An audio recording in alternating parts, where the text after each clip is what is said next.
नमस्कार साथियों, अगर आप ईएमआरएस हॉस्टल वार्डन की तैयारी कर रहे हैं, तो ये वीडियो आपके लिए उपयोगी होगा। आज हम जिस टॉपिक को पढ़ने वाले हैं, वह है नेशनल चार्टर फॉर चिल्ड्रन, यानी कि राष्ट्रीय बाल अधिकार घोषणा पत्र। तो चलिए इसे हम शुरू करते हैं और आप चैनल को सब्सक्राइब कर लीजिए अगर आप ईएमआरएस की तैयारी कर रहे हैं या फिर अन्य किसी भी कॉम्पिटिटिव एग्जामिनेशन की तैयारी कर रहे हैं, तो आप हमें सब्सक्राइब कर सकते हैं। सबसे पहले इसके इंट्रोडक्शन को हम देखते हैं।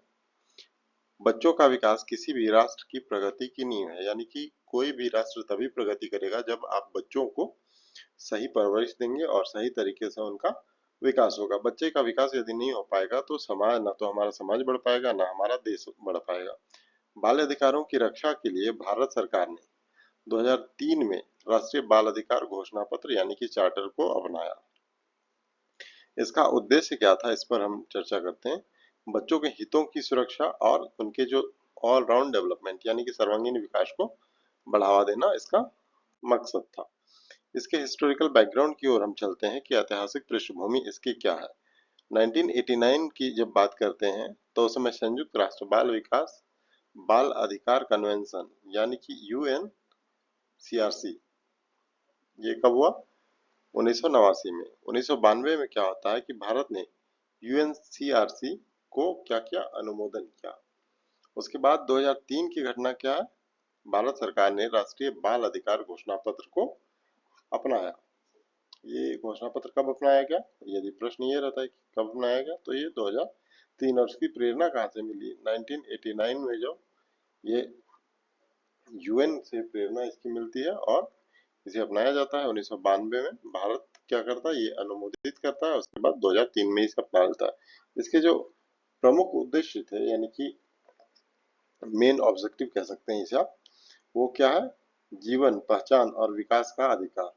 इसमें अधिकार क्या होगा? उसके जीवन का अधिकार, उसके पहचान का और उसके डेवलपमेंट यानी कि विकास का अधिकार। शिक्षा, स्वास्थ्य और पोषण की गारंटी, शोषण और हिंसा से सुरक्षा, लैंगिक समानता यानी कि स्त्री और पुरुष यानी कि मेल फीमेल दोनों बच्चों को समान अवसर देना और सभी तरीके की सुविधाओं का समान लाभ प्रदान करना। इसके जो जो मेन प्रोविजंस थे वो क्या क्या थे, अब इस पर हम डिस्कस करते हैं। सबसे पहले ये देखेंगे कि शिक्षा का अधिकार। ये बच्चों के लिए इस चार्टर में व्यवस्था की गई कि शिक्षा का अधिकार होगा। ये क्या होगा? निःशुल्क एवं अनिवार्य शिक्षा, जैसे कि राइट टू एजुकेशन हम पढ़ते हैं।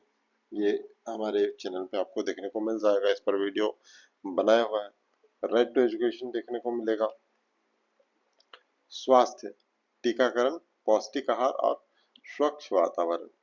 बाल श्रम निषेध यानी कि बाल श्रम से रिलेटेड कानून भी बने हुए हैं और इसका एक वीडियो आपको ईएमआरएस में जो पढ़ना है वो इसके प्लेलिस्ट में आपको देखने को मिलेगा। ये 14 वर्ष से कम बच्चों को क्या करना है? काम नहीं कराना है। और 14 से 18 वर्ष के जो बच्चे हैं इन्हें डेंजरस फैक्ट्रीज में काम नहीं कराना है। सुरक्षा, यौन शोषण, तस्करी, हिंसा से सुरक्षा। बाल न्याय प्रणाली में बच्चों को अनुकूल व्यवहार बनाई जाएगी। सरकार की जिम्मेदारियां क्या होंगी, ये इसमें डिस्कस किया गया है। तो केंद्र और राज्य सरकार की नीतियों में बच्चों की हित को सर्वोपरि रखा जाएगा। बाल अधिकार आयोग का गठन किया जाएगा। जन जागरूकता अभियान और बाल संरक्षण सेवाएं। जन जागरूकता यानी कि जो जनता है उन्हें जागरूक किया जाएगा इस संदर्भ में बच्चों के अधिकारों को लेकर और इनके संरक्षण से रिलेटेड सर्विसेज प्रोवाइड की जाएगी। माता पिता और समाज की क्या भूमिका होगी, इसे अब हम डिस्कस करते हैं। सबसे पहले किसी भी बच्चे के पालन पोषण और उसके विकास के लिए उनके माता पिता यानी कि उनका परिवार और उनका जो समाज होता है वो सबसे ज्यादा महत्वपूर्ण होता है। तो इसके लिए इनकी भूमिका भी अधिक होती है। घर में प्रेम का वातावरण हो, सम्मान हो और सुरक्षा का वातावरण हो, यानी कि प्रेम, सम्मान और सुरक्षा का वातावरण सबसे पहले कहाँ से होगा? सबसे पहले घर से ये प्रारंभ होता है, क्योंकि जो बच्चे हैं वो सबसे पहले चीजों को घर से सीखना शुरू करते हैं। शिक्षा को क्या करेंगे आप? शिक्षा को प्रायोरिटी देंगे यानी कि शिक्षा को प्राथमिकता देंगे और बाल विवाह, बाल श्रम और बाल हिंसा को अवॉइड करेंगे। ऐसी चीजें आप नहीं करेंगे जिससे कि बाल हिंसा जैसी बातें हो या बाल श्रम हुआ, कुछ काम करने लगा दिए या फिर बाल विवाह जैसी चीजें नहीं होनी चाहिए। अब देखते हैं कि इसमें चैलेंजेस क्या है। ये चीजें तो ठीक है, लेकिन इसमें किस तरीके के चैलेंजेस को फेस करना पड़ता है या पड़ेगा। गरीबी और अशिक्षा। गरीबी और अशिक्षा दो ऐसे फैक्टर्स हैं जिसे कि ये इन चीजों को लागू करने में एक चैलेंज बनाते हैं। जैसे कोई व्यक्ति गरीब है, वो उसके घर में अगर छोटे छोटे बच्चे हैं जो 14 साल से कम के हैं, और उनकी उसकी जो इनकम है वो इतनी नहीं है कि वो बच्चों को या पत्नी को सबको पाल सकता हो, तो उस स्थिति में ऐसा हो सकता है कि उसके जो छोटे बच्चे हैं वो कुछ काम करें। लेकिन क्या है, बच्चों को काम नहीं लेना है बच्चों से। बच्चे काम नहीं करेंगे तो गरीबी क्या होगी, और बढ़ती जाएगी, और गरीबी के कारण ही उन्हें काम करना पड़ रहा है, और गरीबी काम नहीं करने के कारण और गरीबी बढ़ेगी। शिक्षा, जहाँ तक शिक्षा का प्रश्न है, तो वे अच्छी शिक्षा भी ग्रहण नहीं कर पाएंगे क्योंकि गरीबी ऑलरेडी उनके घर में व्याप्त है। तो समस्या, चुनौतियों के रूप में, चैलेंजेस के रूप में गरीबी और अशिक्षा है। बाल श्रम और बाल तस्करी। बाल श्रम यानी कि कई जगह हमने काम करते हुए देखा होगा, अलग अलग होटल्स में या अलग दुकानों में।